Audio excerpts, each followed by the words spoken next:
So this man was kind of complaining about the date he went on, or rather the date he was supposed to go on when he met a girl and how it went when he just tried to get a coffee.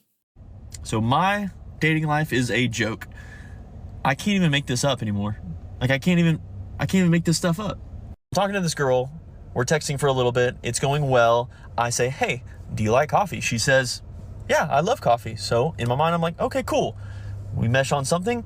Do you want to get coffee sometime? So she texts back and she says, this isn't going to work for me. We have different approaches / principles to dating, and I'm not going to waste our time any further. And she blocked me. You just said you love coffee. What's wrong with getting coffee? Okay, and this is what the women had to say about him, about not accepting coffee dates. Here it goes. Oh, well, it's really simple. There's a difference between loving coffee and loving coffee on a first date. Here, someone said, coffee screams cheap. Lunch is an interview. Dinner is romance. That sounds good on a Hallmark card. Asks me on a coffee date, I'll give him 1 of 3 responses. For a blunt response, I'll tell him I already own a coffee machine. For a straight response, I'll tell him I only like to get coffee by myself or with my friends. And for a cheeky response, wouldn't you want our first date to be memorable? You want a woman to fantasize hooking up with you, and she's not going to be doing that on a coffee date. Coffee dates and walks are way too platonic. A date should be where you're having fun, you're connecting, and you're close in proximity, so that fantasy and allure and intrigue is there. Oh, this is why you should never accept a coffee date for a first date. Perhaps it sounds convenient to you because you don't need to spend the whole evening with She's filming this from IKEA. What's going on? She's in a cubicle. Jesus Christ. a stranger you may not like. But a guy who just invites you for coffee shows such low effort. It almost shows as if he's not interested in getting to know you. As if he says, let that girl prove herself first before I'm willing to take her out for dinner. But let me tell you what this says about you. If you accept a coffee date, that actually shows that you accept the bare minimum, and that shows how you see yourself. Because if you don't see yourself as being worthy of something more than just a coffee, how can he be convinced? The purpose of dating is to meet new people, and maybe to meet a potential boyfriend while having fun. But a coffee date doesn't sound like fun. It sounds more like a job. So before I give my input, right, I will talk about what Aban Preach actually said about this. But I'm going to paraphrase very shortly. If you want the full context, you got to watch that video. Basically, they were like saying, hey, there's nothing wrong with coffee dates, and there's nothing wrong with foodie dates, right, where you actually get paid for, right, and stuff like that. That's their take. Don't belittle guys or belittle women for accepting coffee dates, so to speak. What is my take on this? This is why I say men should stop dating, because the idea of dating is no longer what dating was supposed to be about.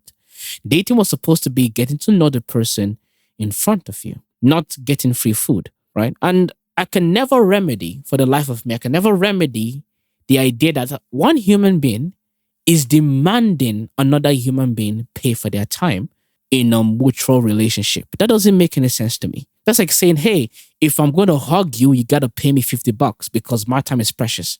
And my hugging is precious. What the fuck? If we're going to be together, if you're going to be in a relationship, it's going to be mutual. To me, it defeats the purpose if the first thing we're supposed to do mutually is to meet each other and I am supposed to pay for your food and you're just supposed to be entertained. That no longer looks like a mutual relationship. So what's the point on going on dates if we're not going to get mutually invested in each other? Why do I have to pay you because I have a penis? That doesn't make any sense. Okay? And so this is why I keep telling guys, the whole idea of dating has been corrupted. The whole idea of dating is to get to meet somebody and both of you equally have conversation with each other.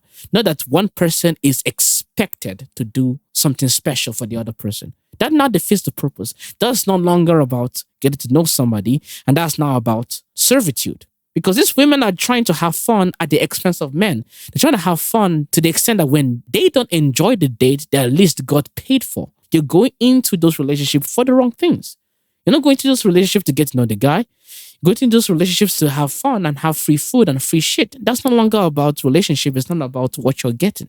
That is now entitlement. It's no longer about mutual interest in each other. And that's why for the life of me, I cannot get myself. And luckily, I've not been in any situation whereby I had to pay for my girlfriend's date. Never happened. I meant a little bit organically, and I'll talk about that later, which means I just met her from the perspective of being a friend with them first. And after being a friend with her for a while, we just started being romantically involved. I never had to pay for a dinner. And I still don't understand why men are paying women to be in a relationship with them, because that's what it is. No matter how you try to flip it, you are paying a woman to be in a relationship with you. And that now already sets the tone of how that's going to be in the future. When you pay for a woman's meal because you want to hang out with her, you're already setting the tone of how it's going to be in the future. So she's not going to feel entitled to your resources. She's going to feel entitled to that treatment continually.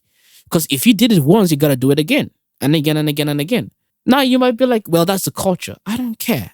No matter how much the culture says you should eat grass, I'm not going to eat grass. I'm not going to debase myself whereby in order for me to get love from another person, another human being, I have to spend money. That's not going to be me. That's a principle I'm not willing to break. And if the woman is not interested and she's like, no, my principle is you must spend money on me, then I shouldn't be with you. I'm not going to be with you. That's why I'm saying, like I said in the last video, narcissism is a culture that's been taught to women in this society.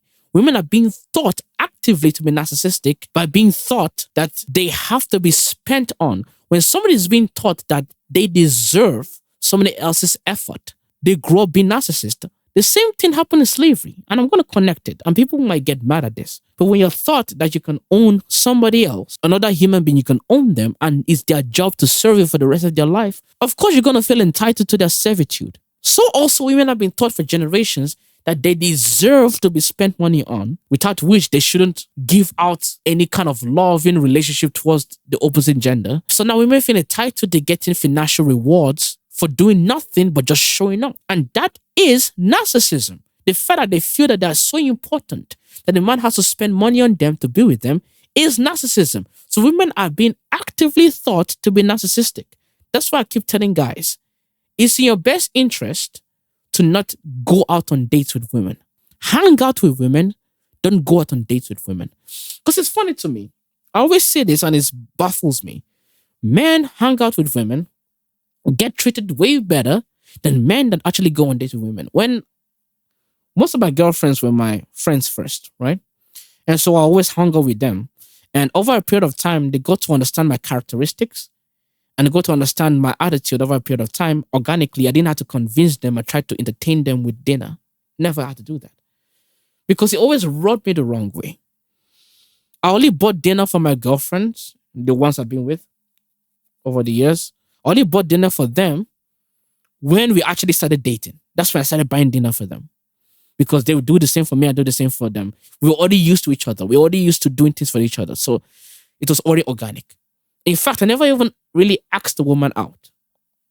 Okay, I can only remember one time and I was rejected that time.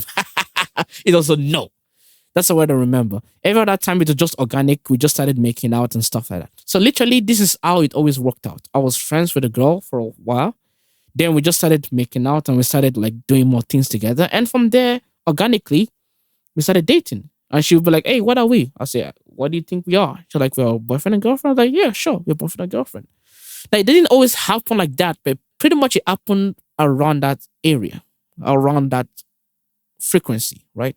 So that's how I did it. Okay? And because I was never always a smart person, but one thing that I'm thankful that I always knew was I am not going to pay for your dinner when I don't know you. That's not going to happen. That's one thing I'm thankful that I always did. I made a lot of mistakes in my life. But one thing I'm thankful that I always did was to stick to the principle from a very young age that I am not going to pay for your dinner if I don't know you. From a very young age, I saw how women treated men that were going on foodie dates. Even before I knew what the word foodie date was, I just saw how women treated men that were spending money on them. They didn't treat them correctly. So I was like, why would I be doing that for a woman I don't know? That made no sense to me.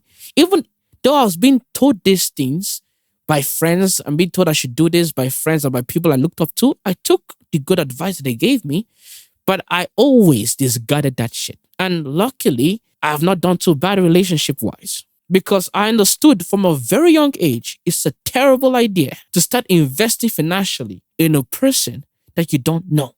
Because if you're going to be a fool and pay for somebody's meal on the first date, they're going to keep expecting that of you. Now, do I think it's bad to pay for people's dates or to pay on the first date? No, not if it's just a nice thing to do. But if it's a requirement, if they require you to pay, if not, they're not going to carry on with the date with you, you shouldn't be with that woman. You should not be with any woman that is making it a requirement that you pay money to have a relationship with her or to even begin a relationship with her. And you can do the other way around where you don't have to do that shit. Where you just hang out with a bitch until she gets to know you and you get to know her. Don't tell her that you want to get to know her or this kind of nonsense. Don't ask her out on dates. Just hang out with a bitch. And if you don't even like talking with her as a friend, trust me, you would never like talking with her as a girlfriend. You would never like that shit. And that is where I differ significantly from the red pill. Because the red pill teach you this, go find a woman from scratch and just try to get her. No, that's bullshit. Go the passive way. Go the natural way. Do things the natural way, how things are supposed to be done, and the results will be much better than if you do things the active way. Actively trying to get a woman is never going to be as successful as passively getting a woman. Now, that doesn't mean you should just be a buddy, a friend with a woman, and that's how you're going to get her. No, that's where you hang out in what people like to call the friend zone. The way you establish relationship with female friends that actually end up romantically is by understanding that, hey, she has to be a friend first. There has to be hierarchy. So she's not just going to be a friend. She's going to be the friend that looks up to you. Now, some people might not like this explanation, but to me, that's how it worked for me. The females that I always ended up with in a relationship with my friends first, and they looked up to me, and I had a certain level of authority over them, not in terms of rebooking them or telling them everything to do. No, in terms of we are friends, but there's hierarchy in these relationships. And so everything you do, she kind of adores it at the end of the day. And when she sees that that is natural with you over a period of time, and she gets to know that that is actually your nature, you're not just acting that way, then she's going to follow through with the relationship. In fact, she's going to be the one, in most cases, not in every case, some cases no, in most cases, she's going to be the one that's going to be pressing for the relationship. That is only one of the few things that I've gotten correctly in my entire life, right? And so this is what worked for me. Now, if it doesn't work for you, then you have to do something else. But for me, this is the tactic that should work. And that is how relationships should be. First, you have to be friends in an organic way, and from there, relationship goes on. That's why I don't buy the red pill movement's theory of women cannot be men's friends, all this nonsense. Because if your wife wasn't your friend before you married her, how is she going to be loyal enough to be ready to die for you when she's in a relationship with you? She's not. If she's truly your wife, she has to be your friend first. That's how you know that she's truly your wife. She has to be your friend first. She can't be your actual right-hand man, for lack of a better term, in a relationship, or your personal advisor, and the woman that's ready to sacrifice her life for you, the same way you're ready to sacrifice your life for her, if she does not be your friend first, if she doesn't even really like you, that doesn't make any sense. So saying a woman cannot be your friend is kind of weird. A woman has to be your friend before she can be your girlfriend. Your girlfriend. She has to be your friend first. And after she's been your friend, she can be your girlfriend. That's how things are supposed to move, in my opinion. Because all this alpha male nonsense that I see, just go walk with a woman, talk with her, and just get her to give her your number, then it's still losing because you're still paying money up front. So you're still incentivizing her financially to be with you. That defeats the purpose of her liking you in the first place. Because if she likes you, you don't have to spend money on her for her to like you. And I repeat, if she likes you, you don't have to spend money on her for her to like you. That defeats the purpose. So that's my take on it. Stop paying for dates. Stop taking women out on dates. Because that just creates a certain level of entitlement within these women.